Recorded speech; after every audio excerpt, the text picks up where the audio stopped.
Hai, apa kabar semuanya? Semoga kabar Anda baik-baik saja. Terima kasih karena sudah memberikan support dan juga kesetiaan Anda untuk membangun channel Codot Film. Yuk kita lanjutkan alur ceritanya, sambil siapin kopi dan cemilan, setting suara volume full. Gasken. Yao Lao jatuh ke dalam tidur nyenyak. Menatap potongan logam biru pucat dengan ekspresi yang berubah, kecemasan melintas di wajah yang tenang dan acuh tak acuh dari orang ini, yang merupakan pemimpin dari Misty Cloud Sect. Tangannya mengepal tanpa suara dan jantungnya berputar berulang kali. Mengapa ada pecahan, rompi inti laut, di sekitar sini? Jangan bilang kalau anak kecil juga ada di sini sekarang. Karena rompi inti laut telah rusak, dia seharusnya juga menerima luka yang sangat serius. Orang ini, kenapa dia selalu muncul dimanapun ada masalah? Tatapan wanita cantik berjubah yang membawa beberapa kecemasan menyapu tanah. Namun, dia tidak menemukan sedikit pun jejak yang mencurigakan. Alisnya menjadi sedikit vertikal dengan beberapa amarah tersembunyi di dalamnya. Pemimpin Sekte Yun Yun, apa ini? Di satu sisi, lelaki tua itu tidak bisa membantu tetapi menjadi terpana ketika dia melihat wanita cantik berjubah itu benar-benar menunjukkan emosi seperti itu. Suaranya terkejut ketika dia bertanya, ini adalah pertama kalinya dia melihat orang ini, yang mengendalikan Misty Cloud Sect, mengungkapkan begitu banyak emosi yang tidak biasa sekaligus. Haha, tidak ada. Terkejut terbangun oleh suara lelaki tua itu, wajah cantik wanita berjubah cantik itu dengan cepat mengubur ekspresinya. Sesaat kemudian, dia memulihkan ketidakpedulian dari sebelumnya. Dia tersenyum, menyimpan pecahan, rompi inti laut, ke dalam cincin penyimpanannya di depan lelaki tua itu dan dengan lembut menyuarakan pendapatnya, Jia Lau, kupikir kita harus menyelidiki identitas sebenarnya dari 4 Du Huang. Lagi pula, sepertinya 2 Du Huang dari kerajaan lain tidak mungkin memasuki kekaisaran Jia Ma hanya untuk tur. Mendengar ini, lelaki tua itu segera menatap wanita cantik berjubah itu dengan agak aneh. Karakternya tidak terlihat seperti seseorang yang tertarik pada hal-hal seperti itu. Apa sebenarnya pecahan logam itu sebelumnya? Keraguan melintas di hati lelaki tua itu. Sebagai penjaga keluarga kekaisaran-kekaisaran, penyelidikan orang-orang kuat ini dari luar kekaisaran adalah bagian dari tugasnya. Dia awalnya ingin membuka mulutnya dan meminta Misty Cloud Sect untuk juga membantu pada saat yang sama. Dia tidak menyangka bahwa dia benar-benar akan membuka mulutnya lebih dulu. Karena itu, lelaki tua itu hanya tersenyum dan menganggukkan kepalanya. Dia membantu memindahkan banyak hal saat dia tertawa. Baiklah. Di bawah kami adalah kota Yan. Markas besar klan Mo kebetulan ada di sini. Ayo pergi dan kumpulkan beberapa informasi dulu. Mata cantik wanita cantik berjubah itu beralih ke kota di bawah dan dia tersenyum. Segera, dia memilih untuk turun keluar kota Yan. Di belakangnya, lelaki tua itu mengikuti dengan kecepatan tetap. 3 hari kemudian, di Rock Desert City, markas besar, Desert Metal Mercenary Company. Aroma cendana yang samar menyelimuti ruangan yang sunyi, menyebabkan semangat orang merasa agak nyaman dan mabuk. Di tempat tidur di sudut ruangan, terbaring seorang pemuda yang matanya tertutup rapat. Interval antara setiap nafas lemas sangat lama, mengakibatkan orang lain tanpa sadar merasa bahwa nafasnya tiba-tiba akan berhenti, menciptakan akhir yang paling tragis. Saat pemuda itu terbaring tak sadarkan diri di tempat tidur, samar-samar dia bisa merasakan ada orang yang mondar-mandir di sekitarnya. Lama kemudian, beberapa desahan lembut terdengar dan perlahan menghilang. Setelah beberapa kali pintu dibanting hingga tertutup, jari pria muda di tempat tidur, yang seperti orang mati, tiba-tiba bergetar dengan lembut. Beberapa saat kemudian, nafasnya yang lemah akhirnya menjadi sedikit lebih kuat. Beberapa saat kemudian, bulu matanya bergetar lembut. Kelopak matanya meronta saat terbuka sedikit. Cahaya lampu redup yang lembut merembes melalui matanya. Tangan Xiao Yan tiba-tiba menegang saat dia melakukan yang terbaik untuk mengalihkan pandangannya. Setelah benar-benar menilai ruangan yang tampak agak familiar ini, dia akhirnya menghela nafas lega. Seluruh tubuhnya lemah dan kelelahan saat dia berbaring di ranjang empuk tanpa memiliki kekuatan sedikit pun untuk bergerak. Xiao Yan menarik dan menghembuskan napas sedikit. Ketika pikirannya benar-benar terjaga saat gelombang ingatan dengan cepat keluar dari wilayah dalam pikirannya, menyebabkan Xiao Yan mengingat kembali proses dari seluruh masalah. Saya rasa saya terluka. Mengingat rasa sakit luar biasa yang dia rasakan saat nyala api yang merusak menyapu, Xiao Yan tertawa getir. Dia dengan lembut menghirup udara yang membawa sedikit aroma kayu cendana. Ketika kepalanya sedikit lebih jernih, dia perlahan-lahan menutup matanya dan membiarkan pikirannya perlahan-lahan turun ke dalam tubuhnya.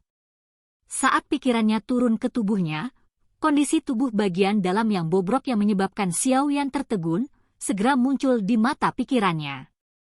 Mengamati tubuh bagian dalam, yang dihancurkan dengan paksa oleh energi yang menakutkan, hati Xiao Yan tiba-tiba tenggelam dengan sangat. Meskipun dia bisa menebak bahwa cederanya serius, dia tidak menyangka bahwa keseriusan itu benar-benar telah mencapai sejauh itu. Jika itu adalah orang lain yang memiliki kondisi tubuhnya yang menyedihkan saat ini, hanya ada satu takdir untuknya. Itu benar-benar menjadi orang lumpuh. Ini akan menjadi masalah yang besar. Xiao Yan bergumam pahit di dalam hatinya. Pikirannya mengikuti jalur qi yang hancur dan perlahan mengalir. Akhirnya, ia sampai di pusaran di perut bagian bawahnya. Mengamati bagian dalam pusaran yang hanya memiliki beberapa tetesan energi cair berwarna hijau yang tersisa, dia menghela nafas di dalam hatinya. Ini hanya memperburuk keadaan. Di tengah pusaran, cahaya kecil bergoyang sedikit. Dalam cahaya itu menyembunyikan kartu truf terbesar Xiao Yan, Green Lotus Core Flame. Namun, Xiao Yan saat ini tidak berani menarik diri dan menyebarkan gumpalan api hijau. Saat ini, jalur qi di tubuhnya sudah mencapai titik kritis. Dia tidak meragukan bahwa jika ada orang yang memukul tubuhnya dengan keras, dia akan benar-benar tamat. Dengan perasaan berat, Xiao Yan menarik pikirannya dari tubuhnya dan perlahan membuka matanya. Dia tersenyum pahit, menggelengkan kepalanya dan menghela nafas. Xiao Yan menatap kosong ke langit-langit untuk beberapa saat sebelum jantungnya tiba-tiba bergetar sedikit. Sejak dia bangun sampai sekarang, dia merasa ada sesuatu yang hilang. Sekarang, dia akhirnya ingat. Sebenarnya tidak ada aktivitas dari Yao Lao. Mengingat masalah ini, ekspresi Xiao Yan segera menjadi sangat jelek. Jantungnya buru-buru berteriak, "Guru? Guru!" Teriakan itu bertahan selama beberapa menit tetapi dia tidak menerima tanggapan sedikit pun. Seolah-olah suaranya adalah batu yang tenggelam di lautan luas. Hati Xiao Yan mulai tenggelam lebih jauh karena waktu yang dibutuhkan Yao Lao untuk merespons diperpanjang. Apa terjadi sesuatu? Sudut mulut Xiao Yan bergerak-gerak. Dia tiba-tiba merasa mulutnya benar-benar kering. Perasaan panik diam-diam menyebar dari dalam hatinya. Jenis kepanikan ini mirip dengan kepanikan yang tercipta ketika si jenius saat itu berubah menjadi makhluk yang tidak berguna dalam semalam. Sejak dia dan Yao Lao berkenalan satu sama lain, hati Xiao Yan akan terasa mantap dan pasti selama yang pertama masih ada. Ini karena terlepas dari apa yang terjadi, Xiao Yan jelas bahwa selama Yao Lao ada, yang terakhir pasti tidak akan membiarkan dia benar-benar mati. Namun, saat ini tiba-tiba tidak ada kabar tentang Yao Lao. Ini menyebabkan Xiao Yan, yang selalu mengandalkannya benar-benar merasakan kepanikan, yang sulit dia sembunyikan. Xiao Yan menggigit bibirnya dengan erat saat dia menggunakan semua kekuatan di tubuhnya untuk mengangkat telapak tangannya. Ketika dia melihat cincin tua berwarna hitam yang sangat aman di jarinya, dia akhirnya menghela nafas lega. Dia melakukan yang terbaik untuk menekan kepanikan di dalam hatinya dan sekali lagi menutup matanya. kekuatan spiritual terjerat bersama di depan tubuhnya untuk membentuk seutas benang. Setelah itu, menyentuh cincin berwarna hitam. Ketika kekuatan spiritualnya baru saja menyentuh cincin berwarna hitam, kekuatan isap yang sangat besar meletus dari dalamnya. Pada saat itu, Xiao Yan tidak punya waktu untuk bertahan melawannya dan itu menyedotnya ke dalam cincin berwarna hitam. Perasaan dari kekuatan spiritualnya pada awalnya sangat gelap. Dengan cepat mengikuti ini, itu muncul di dalam sampul lingkaran yang dipenuhi dengan cahaya putih. Di dalam sampulnya, sosok buram Yao Lao ditangguhkan di udara, tersenyum saat dia menatap gumpalan kekuatan spiritual Xiao Yan yang lemah ini. Anak kecil, kamu akhirnya bangun. Yao Lao melayang mendekati Xiao Yan saat dia berkata sambil tersenyum. Guru, kamu baik-baik saja. Melihat sosok Yao Lao, beban berat di hati Xiao Yan mereda. Namun, meski hatinya menjadi sedikit lebih ringan, Xiao Yan tidak bodoh. Dulu, ketika Yao Lao berbicara dengannya, dia bisa langsung berbicara di dalam hatinya. Saat ini, di sisi lain, dia perlu memasukkan cincin berwarna hitam untuk berbicara. Dari sini, dia dapat mengetahui bahwa situasi Yao Lao tidak akan terlalu baik. Aku akan memberitahumu kabar baik dan kabar buruk. Yao Lao tersenyum. Telapak tangannya menepuk sosok manusia ilusi yang Xiao Yan telah gunakan kekuatan spiritualnya untuk menciptakan. Dengan senyum senang, Yao Lao berkata, kabar baiknya adalah aku sangat mengagumimu. Angry Buddha Lotus Flame yang Anda ciptakan memiliki kekuatan penghancur yang bahkan membuat saya takjub. Di masa depan, jika Anda dapat membuatnya dengan sempurna, saya pikir Anda seharusnya tidak memiliki lawan sekelas seperti Anda yang bisa mengalahkan Anda. Wajah Xiao Yan tidak memiliki kegembiraan. Angry Buddha Lotus Flame memang memiliki kekuatan yang besar tetapi harga penggunaannya sama-sama menakutkan dan sulit untuk diterima. Kabar buruknya, mungkin kamu sudah menemukan bagian dalam tubuhmu yang rusak sampai benar-benar berantakan? Yao Lao tersenyum dan bertanya. Ya, ini sangat serius. Xiao Yan mengangguk dan menghela nafas. Pada dasarnya, ini akan hancur berantakan. Haha, cederanya mungkin serius, tapi selama kamu sembuh dengan benar, itu akan berangsur pulih. Saya telah memperbaiki program penyembuhan. Nanti, saya akan menyampaikannya kepada Anda.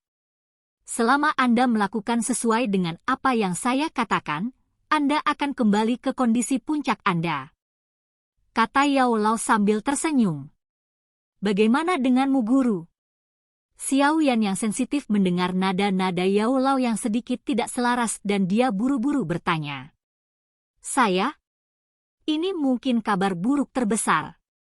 Meskipun Anda telah berhasil menciptakan pesta ledakan yang bisa disebut sempurna, itu telah mengekstraksi hampir 70% dari kekuatan spiritual saya. Menambahkan ini pada kebutuhan untuk melindungi Anda dalam gelombang api terakhir, kekuatan spiritual saya hampir habis sepenuhnya. Yao Lao tersenyum pahit dan menjawab. Mendengar ini, ekspresi Xiao Yan berubah drastis. Sosok manusia ilusi yang terbentuk dari aglomerasi kekuatan spiritualnya tiba-tiba berfluktuasi. Jangan khawatir. Meskipun kekuatan spiritual saya benar-benar habis, itu tidak berarti bahwa itu tidak dapat dipulihkan. Saya hanya perlu tertidur lelap untuk jangka waktu seperti yang saya lakukan di masa lalu. Yao Lao dengan lembut melihat ke arah Xiao Yan yang menggigit bibirnya dengan erat dan berkata sambil tersenyum, selama periode waktu di masa depan, guru mungkin tidak lagi dapat terus melindungimu. Anda harus mengandalkan diri sendiri untuk segalanya. Mengamati Yao Lao yang tersenyum damai, mata Xiao Yan tiba-tiba menjadi lebih merah. Dia memegang tinjunya dengan erat dan berkata dengan suara serak lembut, "Maaf, guru." Xiao Yan tahu dengan jelas di dalam hatinya bahwa jika dia tidak begitu bertekad untuk memiliki caranya sendiri dan menggabungkan api surgawi, kekuatan spiritual Yao Lao pasti tidak akan sepenuhnya diserap.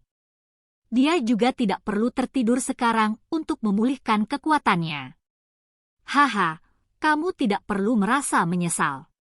Saya hanya akan tertidur untuk jangka waktu tertentu dan tidak sepenuhnya hilang. Saya sangat puas dengan Angry Buddha Lotus Flame yang telah Anda buat. Murid saya memang berbeda dari orang biasa. Yao Lao menepuk bahu Xiao Yan dan tertawa. Baiklah, kekuatan spiritual yang tersisa akan segera dikonsumsi. Kamu harus pergi. Mengenai masalah King Lin, Anda tidak perlu terlalu khawatir. Lumen itu tidak akan memperlakukannya seperti klan Mo. Anda dapat yakin. Tubuh Yao Lao tiba-tiba menjadi lebih kabur saat dia melambai pada Xiao Yan dan berkata, "Guru, hati-hati!" Lutut Xiao Yan perlahan berlutut di ruang kosong. Matanya merah saat kepalanya menghadap Yao Lao dan jatuh dengan keras. Tindakan berlutut dan menundukkan kepala ke tanah adalah bentuk penghormatan tertinggi yang dapat diberikan seseorang. Yao Lao senang saat dia memandang Xiao Yan, yang telah mengalami pergantian peristiwa ini dan benar-benar terbebas dari kelembutan diri masa muda yang dia alami di masa lalu. Dia tersenyum dan menganggukkan kepalanya. Tubuh ilusi miliknya akhirnya dan secara bertahap menghilang dari lingkaran cahaya.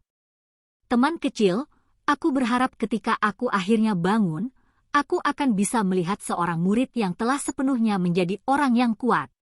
Saya telah menyimpan beberapa Bone Chilling Flame di atas ring. Selama krisis, Anda bisa menggunakannya. Selain itu, sejak saya mengenal Anda sampai sekarang, saya sangat puas dengan Anda. Tawa samar yang mengandung beberapa harapan perlahan terdengar di dalam lingkaran cahaya dan tidak menghilang untuk waktu yang lama. Xiao Yan perlahan berdiri. Dia menatap lingkaran cahaya kosong dan mendesah dengan sedih. Mulai sekarang, dia harus menghadapi seluruh kata ini sendirian. Silakan pergi ke. Oke guys, jangan lupa like, comment, share, and subscribe di channel Codot Film. See you next video, peace out and bye-bye.